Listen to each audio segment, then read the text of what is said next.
Hello, everyone. This is Inner Voice Show, part of the Evolving Mind series in the Togetherness media. I'm Dr. Foojan Zeine. I'm a psychotherapist and the founder of the Awareness Integration Theory. And this is a show about what matters most in our life. And the tip of the week, I'm going to share with you about spring cleaning. So here it goes.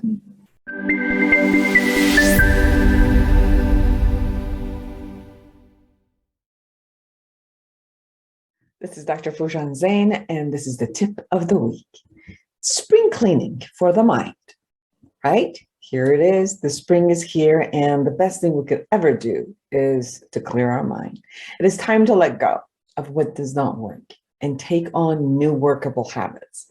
Airing out your internal thought and emotions helps you declutter.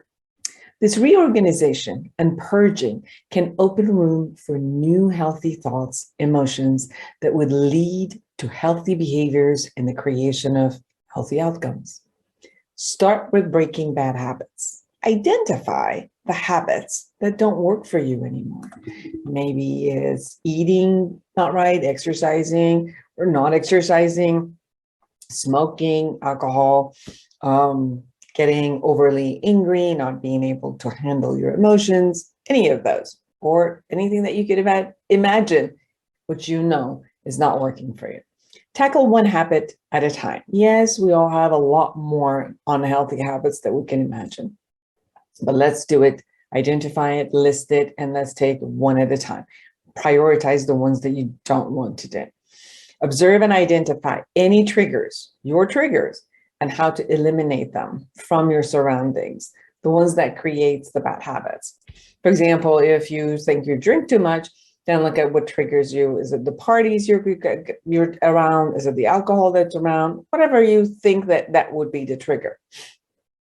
Formulate what you like to replace it with and be clear about the goal and make it measurable. Set a date to start with a new way of operating instead of the old habits. Journaling, it's wonderful because you get to be aware, you could go back, you could look at it, it releases all of it is wonderful. So begin journaling.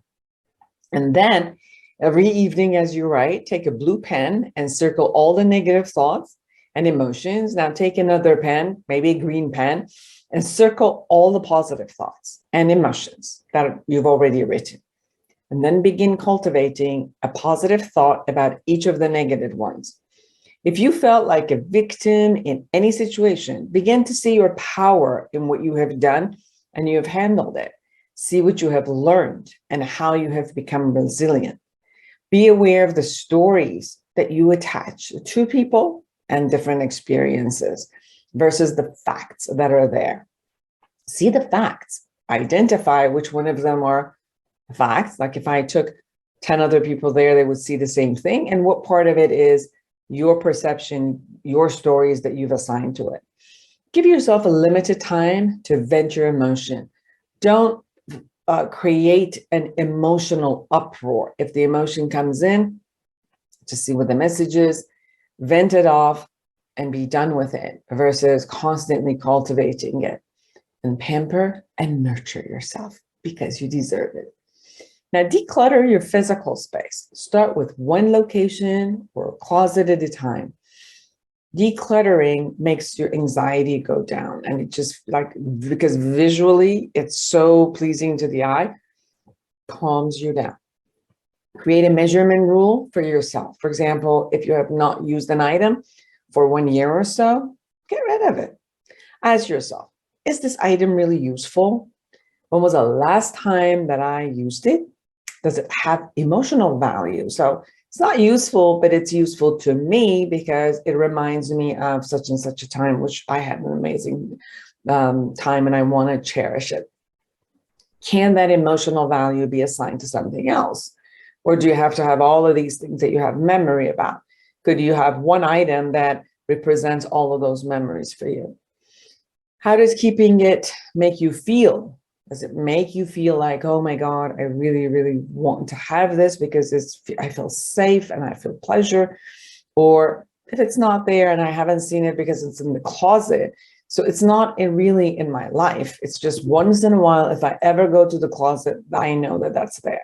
So if it's a feeling of security and I want something, why is it in the closet then? And if it's in the closet, maybe it no longer holds that value that needs to be there immediately. How does letting it go make me feel, right? So how does having it make me feel? How does letting it go make me feel? Can I replace it if I change my mind? And get help from a friend who is not attached to the items. And it makes it easier because every time you're like, no, oh my God, I can't let it go. A friend is like, come on, please. You haven't touched this for 3 years. It's been in a box in an attic. Let it go. And then give away one item at a time to a friend or a charity. So this might help. The next one, notice your relationships. What behaviors in your relationship do you choose to change? The behavior in an intimate relationship you're committing to change. And maybe, just constantly complaining, constantly being angry. Maybe those are the things you want to change in your relationship. The behavior or people in your friendship you're committing to change. The behavior or people in your career or job you're committing to change. The behavior in your finances you're committing to change. And the behavior in the way you treat yourself that you're committing to change. So write them all down. And then next, generate gratitude by making a list of things that you're grateful for, even if it appears small. Begin each day by being grateful for all that is in front of you during the day. Each night, journal about all the great opportunities for working, learning, and relating you had all day. Appreciate your body, your character, and the people in your life. Allow the gift of forgiveness for yourself and people around you. Choose the person you commit to being with noticing your values and align your thoughts, emotions, and behaviors with your values. Create defined goals and set up your action plans in your calendar. Set up structures with people around you to inspire and support you to reach your goal. So spring is here.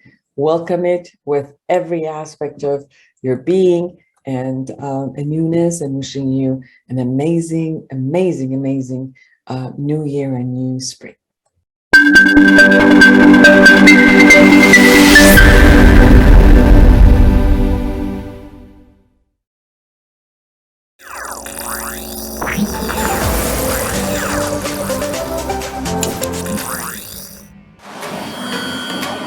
Togetherness Media.